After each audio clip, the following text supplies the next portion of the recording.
नमः शिवाय। नमस्कार, मैं हूं एस कुमार, अंक विज्ञान विशेषज्ञ।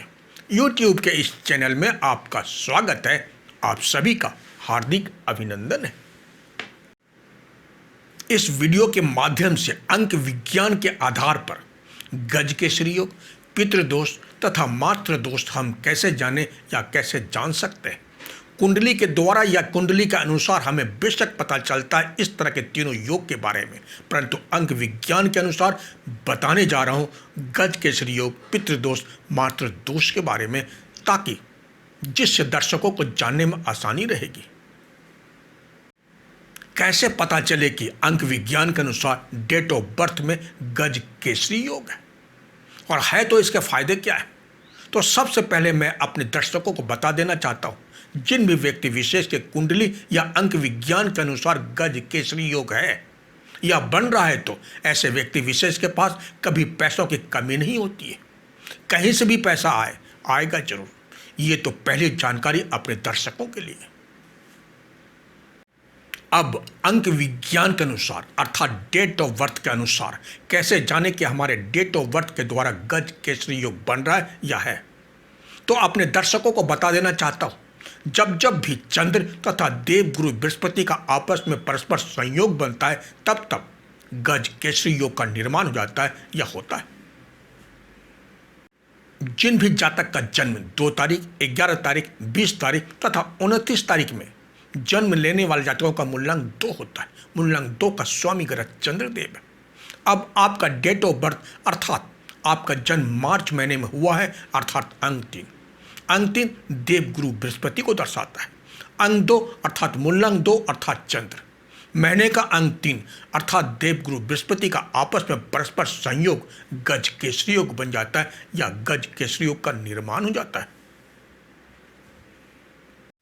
इसके अलावा अगर आपका मूलांक 2 तथा भाग्यांक 3 होने पर गज केसरी योग का निर्माण होता है।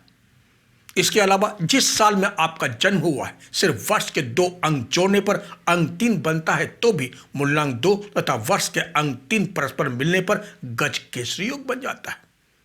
या पूरे वर्ष के अंक को जोड़ने पर एकल अंक 3 आता है, तब भी मूलांक 2 के साथ मिलकर गज केसरी योग बन जाता है।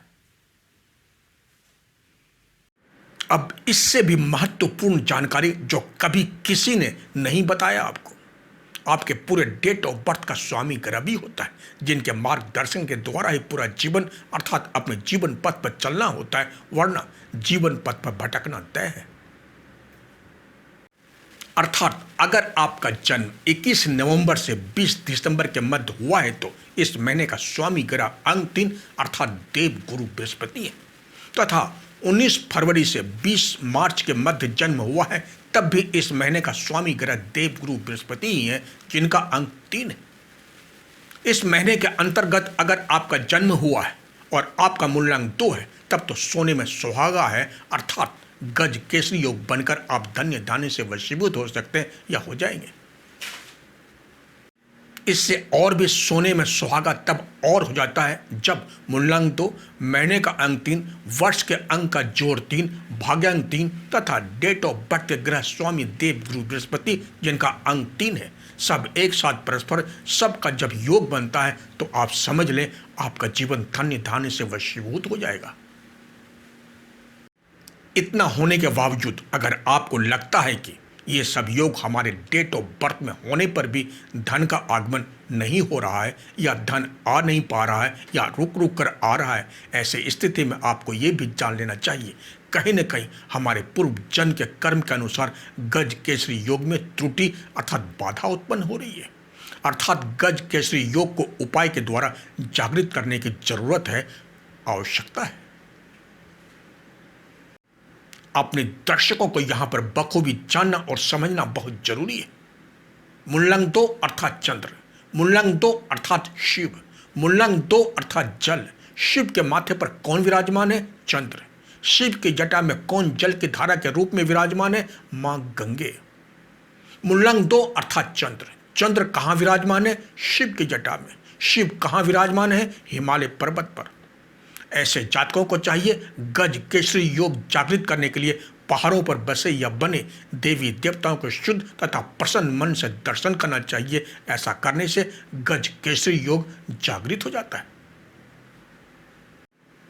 अब चंद्र अर्थात जल अर्थात मूलांक 2 वाले जातकों को संगम स्थल पर जाकर स्नान आदि पूजा पाठ करने से गज केसरी योग जागृत हो जाता है या हो जाएगा।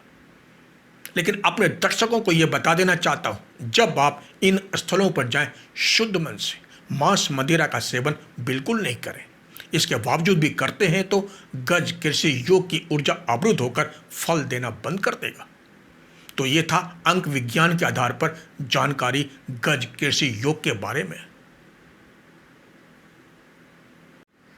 चूंकि वीडियो लंबा हो जाएगा, इसलिए इसके भाग 2 पार्ट 2 में बताऊंगा पितृदोष तथा मातृ दोष के बारे में।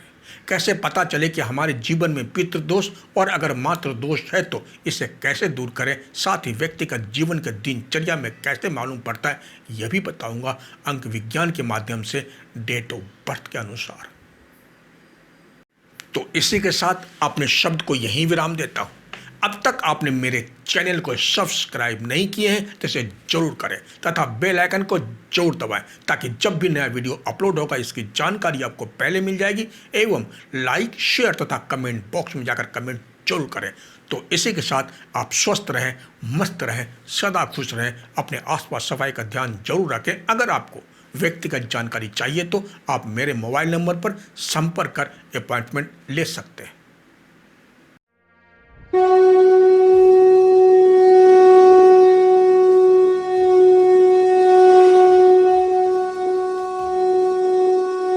तब तक के लिए जय हिंद, जय भारत।